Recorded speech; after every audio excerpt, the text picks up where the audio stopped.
안녕하세요. 와니 경제 팁입니다. 오늘은 미국 주식 ETF 텍스 플래닝을 가지고 주제를 잡아서 얘기를 해볼 거고요.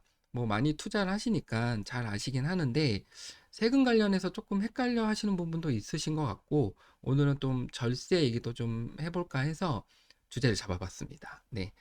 일단 뭐 미국 주식에 대해서 뭐 설명 안 드려도 다 아시겠지만 뭐 직접적으로 뭐 엔비디아, 구글 이건 이제 트레이딩 뷰라는 사이트에서 제가 시가총액 순위별로 갖고 왔거든요. 그래서 엔비디아, 구글, 애플, 마이크로소프트, 아마존 이런 주식을 직접 구매하셔도 되고 ETF라고 해서 미국 상장 미국 ETF죠. 일종의 약간 선물 꾸러미, 종합 선물 세트. 그래서 뭐 종합 선물 세트 하나를 사면 그 안에 또 주식들이 골고루 섞여 있는 거예요. 뭐 취향에 맞게끔 고를 수도 있고요. 예를 들어서 대표적인 미국 ETF VO, 뱅가드 S&P 500 ETF를 보면 이거 한 주를 사면 엔비디아 뭐 7.31%, 애플 6.62%, 마이크로소프트 4.95% 이렇게 해서 한 꾸러미에 이런 다양한 주식들이 담겨 있으니까 직접 주식을 한 주 사도 되고 아니면 이렇게 ETF를 한 주 사서 다양한 주식이 담겨 있는 그런 상품을 구매하셔도 됩니다. 근데 이제 이렇게 미국 주식하고 미국 ETF를 투자했어. 그럼 이제 돈을 벌 거잖아요. 뭐, 물론 이제 잃을 수도 있지만, 만약에 돈을 번다. 그럼 어떤 세금이 있느냐. 기본적으로 이제 어떤 자산이라는 걸 보면 원본 있고 과실이 있어요. 뭐, 쉽게 설명하면 뭐, 사과나무다. 사과나무를 사면 사과나무는 원본. 근데 사과나무를 심어서 열리는 과실은 사과잖아요. 그러면은 사과나무를 주식에 비유하자면 사과나무는 주식 하나를 사는 거고 거기서 열리는 그 사과라는 과실은 주식에선 배당인 거죠. 그래서 내가 주식이나 ETF를 사서 뭐 100에 사서 200에 팔았다. 이건 이제 매각 차익. 그리고 보유하고 있는데 자꾸 나한테 뭘 줘? 자꾸 나한테 사과를 줘. 그건 이제 배당이죠. 그래서 배당소득. 이 크게 두 가지인데요. 참고로 미국 상장, 미국 주식이나 ETF를 사면 이게 미국에 있는 거잖아요. 그래서 기본적으로 원천 징수를 합니다. 근데 원천 징수를 하는데 배당 소득부터 먼저 설명드리면 배당을 받게 되면 미국에서는 원천 징수를 한 15% 정도 한다고 보시면 됩니다. 더 정확하게 얘기하면 이제 다음에 제가 설명드릴 한미 조세 협약에 따라서 15%가 제한세율로 돼 있거든요. 어쨌든 그래서 15%가 원천 징수된다고 가정하고 한국은 원래 배당 소득에 대해서 14% 원천 징수를 하거든요. 그래서 뭐 미국에서 이미 15%를 징수했고 한국에서는 더 이상 14%, 그러니까 더 이상 추가 징수할 수 할 게 없기 때문에 그냥 미국에서 원천 징수된 걸로 끝난다. 이건 이제 또 한미 조세 협약에 이중 과세, 이중 조정 제도가 있어서 그렇게 보시면 될 것 같아요. 다만 그러면 사실 내가 만약에 배당을 받았는데 1년간의 배당 소득이 뭐 국내 이자 배당이랑 그다음에 뭐 미국에서 발생된 뭐 이자 아니면 배당 소득의 합계가 2천만 원이 안 된다. 그러면 종결. 아까 그 미국에서 뗀 15%로 세금이 종결되는 거고요. 만약에 2천만 원이 넘는다. 그러면은 한국에서 금융소득 종합과세가 과세가 됩니다. 금융소득 종합과세는 이제 기본적으로 2천만 원을 초과, 이자 배당의 합계액이 2천만 원을 초과할 경우에는 다른 소득, 이자 배당 말고 근로연금, 기타, 사업, 연금 소득, 맞죠? 이렇게 해서 요 소득을 합쳐서 6에서 45%를 다시 합산하고요. 거기서 이제 기납부세액으로 원천 징수된 세액을 빼는 거죠. 그래서 정리를 하자면 내가 미국에서 주식을 사고 ETF를 샀어. 근데 배당을 줘.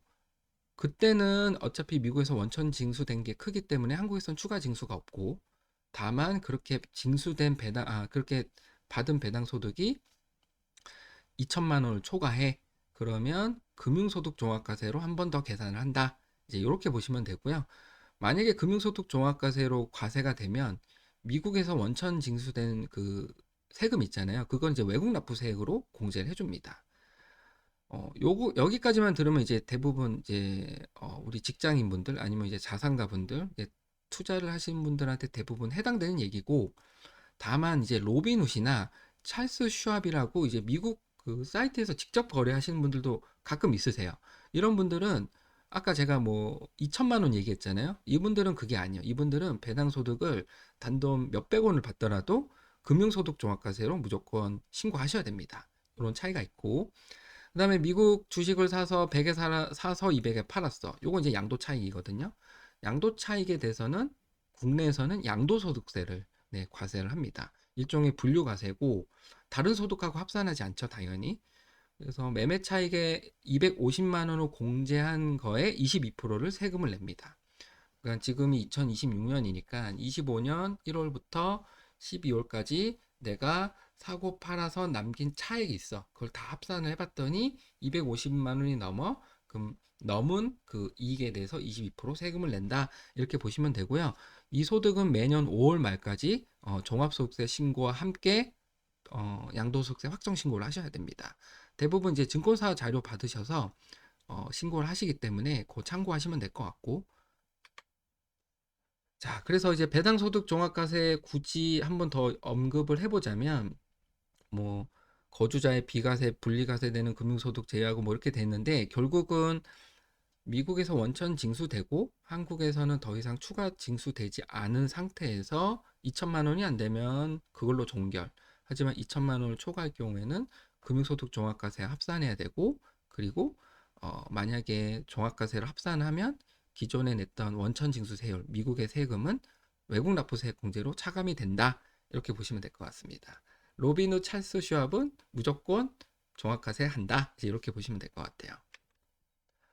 금융소득 종합과세를 그래도 조금 더 설명을 드리면, 여기 보시면 이게 국내 금융소득 종합과세를 지금 정리한 건데, 은행에서 또는 회사에서 저한테 배당이나 이자를 줄 때 원천 징수 14%를 하고 원천 징수하거든요. 그래서 내가 그걸 받은 게 1년 동안 2천만 원이 안 돼. 그럼 은행에서 뗀 세금으로 그냥 끝나는 거야. 이게 분리과세 종결. 하지만 그렇게 떼서 주고 나서 다 합산을 해봤더니 2천만 원이 넘어. 여기 보시면 2천만 원 초과하죠? 그러면 이 전체 금액에 대해서 다른 소득하고 종합소득세를 다시 계산해요. 그리고 나서 계산해봤더니 과표가 뭐 세율이 6에서 45%까지 나오면 세금을 내고 기존에 냈던 14%는 기납부세액으로 차감하는 구조입니다. 그래서 이자 배당 소득이 2천만 원을 안 넘으면 14%로 끝, 2천만 원이 넘으면 이제 6에서 45%의 세금까지 나가기 때문에 조금 이제 세금 부담이 올라간다. 이렇게 보시면 될 것 같아요. 아까 제가 이제 한미 조세 협정 얘기했는데 제 12조에 보면은 뭐 배당, 뭐 타방 체약국의 뭐 거주자가 어떻게 돼 있고 거기에 총 배당액의 15%라고 이렇게 한계 세율이 있거든요. 그래서 요 한계 세율, 제한 세율이 15%로 규정이 돼 있기 때문에 미국에서 원천 징수되는 게 15%다 이렇게 보시면 될 것 같습니다. 양도소득세 계산하는 것 좀 볼까요? 내가 100에 샀어. 취득가액에서 양도가액을 빼면 매매 차익이 나오고, 그리고 거기에 이제 기타 필요 경비라고 인정될 만한 게 있다면 이제 그런 걸 감안해서 계산했더니 양도 차익이 나오고, 양도 소득 금액 250만 원을 뺀 그러니까 양도 차익에서 이제 양도 소득 금액이 나오고, 양도 소득 금액에서 양도 소득 기본 공제인 250만 원을 빼면 양도 소득 과세 표준이 나오고, 거기에 이제 세율 20%, 지방세까지면 2%니까 22%를 계산하면, 또는 뭐 외국 납부세 공제하면 이제 납부할 세액이 나온다. 이게 양도세의 어떤 기본 흐름이고요. 여기까지만 들으면 이제 대부분 사실은 요거는 다 인지하고 계셔서 아마 매년 신고하셨을 것 같고, 이거는 그래도 많이 알고 계실 텐데, 그래도 제가 한번 짚어드리면, 기존에는 이제 내가 이제 이런 거예요. 내가 미국에서 주식을 샀는데 결손이 났어. 그리고 국내 주식을 사고 팔았는데 결손이 났어. 2019년 이게 세법 개정 내용인데 19년 개정되기 전에는 국내 주식 따로 해외 주식 따로 계산을 했다면 19년 개정이 되면서 국내 주식, 해외 주식을 합산해서 양도손익을 계산합니다. 그 말은 뭐냐? 미국 주식에서 내가 양도차 손이 생겼어. 그러니까 손실이 생겼는데 혹시나 국내 그 주식에서 내가 양도 차익이 있다면 요거를 통산을 해줍니다. 그러니까 어떻게 보면은 이제 만약에 손실을 어떻게 보면 합산을 할 수 있기 때문에 만약에 활용할 수 있다면 가장 좋은 거죠. 다만 뭐 여러분 잘 아시겠지만 국내 주식은 애초에 대주주가 아닌 이상 비과세잖아요. 그러니까 지금 이 통산을 하는 기준은 여기 보시면 국내 주식은 상장 법인의 대주주 또는 비상장 주주의 양도분에 한한다 이렇게 돼 있습니다. 그래서 이런 좀 제약은 있지만 뭐 혹시나 해당이 된다면 고민해 볼 만한 주제인 것 같습니다. 그래서 이렇게 돼 있고 당연히 통산을 하기 때문에 기본 공제 딱 한 번만 해준다 이렇게 보시면 될 것 같아요. 또 이걸 알아야 되는 것 중에 하나가 뭐 많이들 아시긴 하는데 주식의 양도 차익을 계산할 때 양도 차익을 어떻게 계산하느냐는 이제 방법이 있어요. 이게 무슨 말이냐면 내가 오늘 100원에 샀고 그래서 내일 200원에 팔면 200원에서 100원에서 200원에 팔았으니까 100의 양도 차익인데 내가 여러 번 사서 팔고 사서 팔고 매매가 빈번하면 지금 내가 팔고 있는 이 주식이 옛날에 처음에 샀던 주식을 파는 건지 아니면 그냥 평균적으로 파는 건지 취득가액을 계산하는 거에 따라서 양도 차익이 조금씩 차이가 있어요. 이제 좀 용어를 정리하자면 옛날에 샀던 걸 먼저 판다라고 그러니까 내가 지금 오늘 파는 이 뭐 100주의 주식이 내가 옛날에 뭐 50주 사고 뭐 40주 사고 100주 사고 10주 사서 총 200주가 있는데 그 중에 이 100주가 그냥 섞어서 파는 거냐 아니면 맨 앞에서 샀던 뭐 40주 뭐 이런 식의 그것부터 계산하냐에 따라서 이게 취득가가 달라질 거거든요. 그래서 맨 앞에 거를 샀다 팔았다는 게 선입선출법. 그 다음에 어, 지속적으로 이제 평균을 내서 그거 취득가액을 계산하는 게 이동평균법인데 둘 중에 선택을 하실 수 있습니다. 그래서 아마 요새는 아마 일부 증권사 아니면 좀 대부분의 증권사가 이동평균 선입선출법에 대한 취득가액도 아마 제공해 주는 걸로 알고 있어요. 그래서 요건 한번 보시면 좋을 것 같고 그거에 따라서 양도 차익이 달라지니까 세금 차이가 좀 있습니다.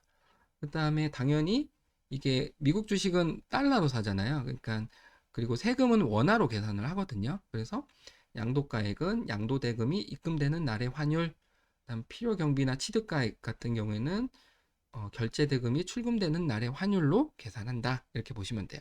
그럼 사실은 이걸 좀 보면 똑같이 1,400원에 사서 1,400원에 한 주를 팔았다 치더라도 그러니까 달러 기준으로는 뭐 100달러에 사서 100달러에 팔았는데 똑같아.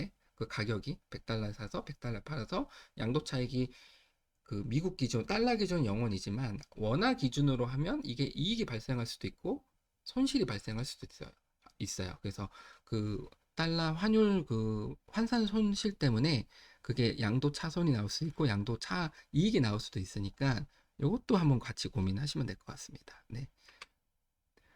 그 다음에 이제 어떻게 보면 약간 마지막으로 또 뭐 줄일 수 있는 게 없냐? 어, 기본적으로 배우자를 믿는다면 네, 해볼 수 있는 플랜인데 그래서 내가 양도 차익이 좀 커요. 커서 그냥 팔면 아까처럼 22%를 세금 내야 돼. 근데 이제 이렇게 생각을 해보는 거지.